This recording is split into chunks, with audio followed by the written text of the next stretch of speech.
Break کے بعد دوبارہ خوش آمدید ناظرین اکرام. آج ہمارے ساتھ پھر ایک دفعہ موجود ہے صاحبزادہ امتیاز حسین اسد صاحب. قاری صاحب بہت شکریہ, آپ نے ٹائم عنایت کیا.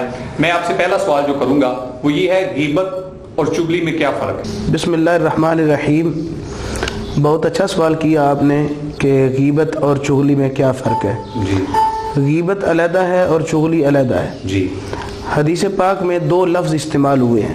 جی. ایک غیبت, ایک نمیمت. غیبہ اور نمیمہ یہ دو علیحدہ علیحدہ الفاظ استعمال ہوئے ہیں, دونوں کی سخت وعید ہے.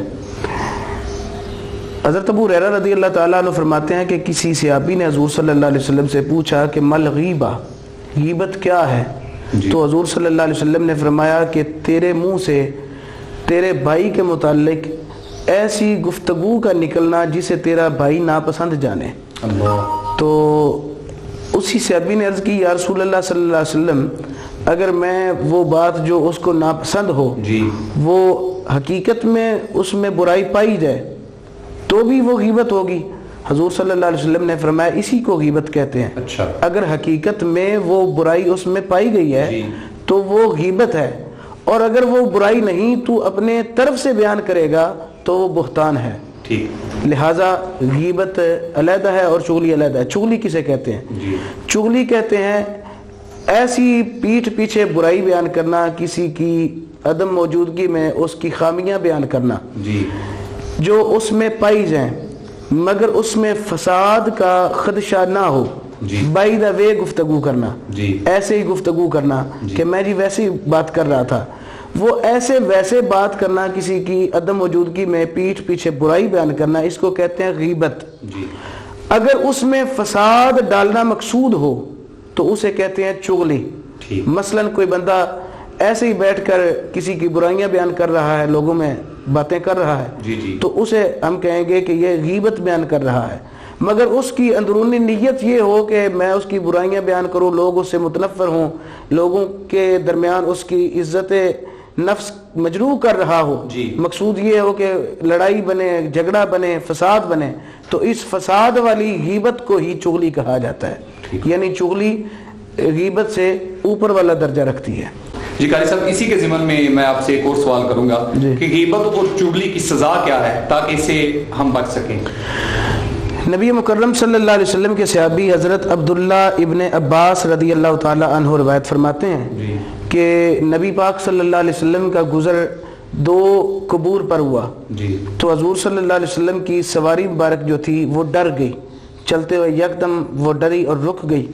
تو حضور صلی اللہ علیہ وسلم نیچے اترے اور دو قبور کے پاس تشریف لے کر گئے. جی. دو ہری ٹہنیاں آپ نے پکڑی, ایک قبر پہ رکھ دی, دوسری قبر پہ رکھ دی. صحابہ عرض کرتے ہیں یا رسول اللہ صلی اللہ علیہ وسلم, یہ عمل مبارک آج تک ہم نے نہیں دیکھا, یہ آپ نے کیوں کیا؟ جی. استفسار کیا. تو نبی اکرم صلی اللہ علیہ وسلم نے فرمایا ان دونوں پر کبیرہ عذاب نازل ہو رہے تھے, دونوں قبور پر. اللہ. کیوں نازل ہو رہے تھے؟ حضور نے فرمایا کہ یہ کبیرہ کام کیا کرتے تھے گناہ والے. یا رسول اللہ وہ کون سے کام ہے تاکہ ہم بچ سکیں؟ حضور صلی اللہ علیہ وسلم نے فرمایا کہ یہ جو قبر والا ہے یہ پیشاب سے نہیں بچا کرتا تھا. جی. یعنی پیشاب کی چھینٹو سے نہیں بچا کرتا تھا, سترے بول سے نہیں بچا کرتا تھا. اور یہ جو قبر والا ہے اس کو اس لیے عذاب نازل ہو رہا تھا کہ یہ لوگوں کے درمیان چغلیاں کیا کرتا تھا. یعنی ادھر کی بات ادھر, ادھر کی بات ادھر کیا کرتا تھا, لوگوں کے درمیان چغلیاں کر کے یہ لوگوں کو لڑاتا تھا. اس لیے میں نے ان پر ٹہنیاں رکھ دیں تاکہ یہ ہرگی ٹہنیاں, سبز ٹہنیاں جب تک تر رہیں گی, سبز رہیں گی, یہ اللہ کا ذکر کرتی رہیں گی, ان پر عذاب موقوف رہے گا. حضرت ابو ہریرہ رضی اللہ تعالیٰ عنہ روایت فرماتے ہیں کہ حضور صلی اللہ علیہ وسلم نے فرمایا کہ النمیمۃ فی النار, فرمایا کہ جو بندہ چغلی کرتا ہے اللہ تعالیٰ اس کو جہنم رسید کرے گا. ایک روایت میں ہے کہ لا يدخل النمام الجنہ, کہ جتنے بھی چغل خور ہیں وہ جنت کی بو تک نہیں سونگھ سکتے, قیامت کے دن وہ جنت میں داخل ہی نہیں ہو سکتے. بلکہ ایک حدیث پاک میں آتا ہے کہ نبی مکرم صلی اللہ علیہ وسلم کی حدیث پاک ہے کہ حضور صلی اللہ علیہ وسلم نے فرمایا کہ جو بندہ حسد کرنے والا ہے اور کہانت کرنے والا ہے, ٹیوے لگانے والا, اور جو بندہ چغل خور ہے، جی غیبت کرنے والا ہے، حضور صلی اللہ علیہ وسلم نے فرمایا کہ نہ میں اس سے ہوں نہ وہ مجھ سے ہے۔ استغفر اللہ۔ اتنی وعید حضور صلی اللہ علیہ وسلم نے بیان فرما دی، یعنی حضور صلی اللہ علیہ وسلم نے اس کو اپنی جماعت، اپنی امت سے نکالنے کا اندیا دے دیا۔ نبی مکرم صلی اللہ علیہ وسلم کی حدیث پاک ہے، حضرت عبد الرحمن بن غنم رضی اللہ عنہ راوی ہیں، فرماتے ہیں کہ نبی مکرم صلی اللہ علیہ وسلم نے فرمایا کہ اللہ کے بہترین بندوں میں سے وہ بندے بہترین ہیں جب تم ان کو دیکھو تو تمہیں اللہ کی یاد آ جائے، اللہ کا ذکر تمہارے منہ پہ شروع ہو جائے، تمہاری زبان پہ اللہ کا ذکر جاری ہو جائے، وہ اللہ تعالیٰ کے بہترین بندے ہیں۔ اور مخلوق میں سے حضور صلی اللہ علیہ وسلم نے فرمایا شریر ترین وہ بندے ہیں اللہ کے جو لوگوں کے درمیان غیبت کرتے ہیں یا چغلیاں کرتے ہیں اور لوگوں کے درمیان فساد ڈالنے کی کوشش کرتے ہیں۔ بلکہ ایک حدیث پاک میں علا بن حارث رضی اللہ تعالیٰ عنہ روایت کرتے ہیں کہ نبی مکرم صلی اللہ علیہ وسلم نے فرمایا کہ کل قیامت کے دن جب لوگوں کو میدان محشر کی طرف لایا جائے گا، قبور سے نکال کر میدان محشر میں لوگ آئیں گے۔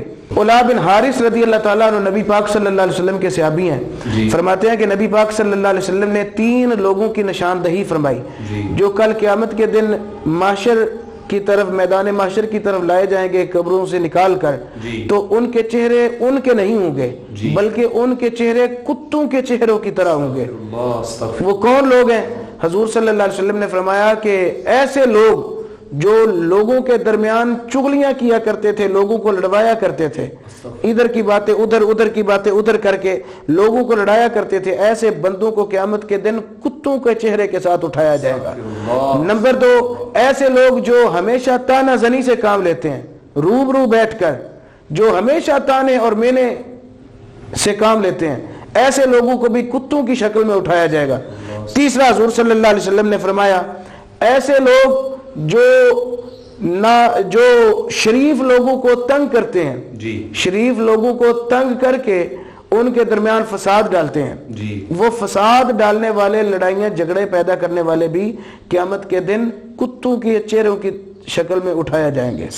نبی مکرم صلی اللہ علیہ وسلم نے فرمایا کہ اے لوگو غیبت سے بچو، غیبت سے بچو، بہتان بازی سے بچو، کیونکہ یہ ایسا عمل ہے دیکھنے میں تو چھوٹا لگتا ہے مگر اس کے ذریعے اللہ تعالیٰ اعمال بھی ضائع فرما دیتا ہے۔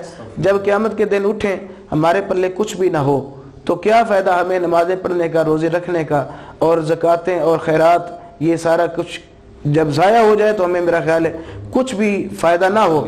اتنے یہ دیکھنے میں تو چھوٹا عمل محسوس ہوتا ہے مگر یہ کبیرہ گناہوں میں شامل ہے۔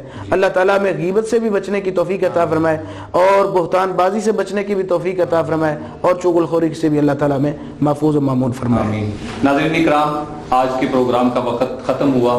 دعا ہے کہ اللہ کریم ہمیں نبی کریم صلی اللہ علیہ وسلم کی سیرت مطہرہ پہ عمل کرنے کی توفیق عطا فرمائے۔ وآخر دعوانا ان الحمدللہ رب العالمین۔